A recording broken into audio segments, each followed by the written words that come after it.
So, there have been some slight changes in the plan. The plan, which entailed Light for Hire being a single-player story game.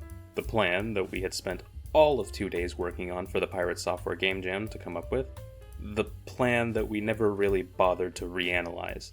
The plan, which, once we did reanalyze it, looking back at it, we realized that it was nothing more than an incredibly rough outline, and we didn't really have much of an enticing game to create. The plan, which now needs a change. The new plan now involves a complete genre overhaul, from an isometric shooter with story elements to now an isometric shooter without story elements. Hang on, let me explain.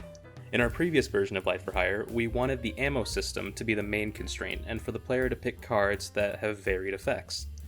But this had adverse effects that led to too much focus on the ammo system itself and not any of the gameplay. For example, during playtesting, we noticed that players would pick all of one card type in an attempt to min-max just how much value they could get out of that one card.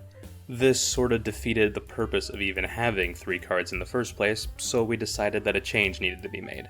So, in our genre pivot, we've decided to go in the direction of a surviving in an arena while upgrading your weapons type of game. In other words, something similar to Vampire Survivors. One of the changes we've made is to completely replace the hard cap ammo system with a reloading kind of mechanic. We revamped the ideas for card upgrades during gameplay and upgrades that can be purchased outside of gameplay in a menu shop. We reworked how currency will function and how the player will get currency. We've also implemented a level progression system that will tie into the player as they're playing the game, and that will in turn lead to them getting currency at the end of their run. So, of course, performance in the run depends on how much currency you'll get. And we, of course, added a couple new enemy types, and different enemy variants.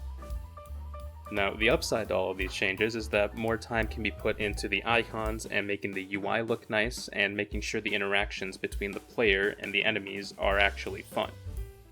We feel that this is a better use of time compared to spending hours and hours making environments for levels for a story game that people might not actually enjoy. This will give us a chance to more focus on systems and gameplay and what makes a game fun. And even if this game doesn't do well, we can always apply the knowledge that we've learned from this game to future games to hopefully make those even more fun. Now, saying all of that, there is still no change in the plan in terms of release schedules. We do plan to put a demo up on Steam in early November of 2024. And the full game will be released sometime early next year. And that's about all I've got for now. So thank you for following and supporting us, and I'll see you when I see you.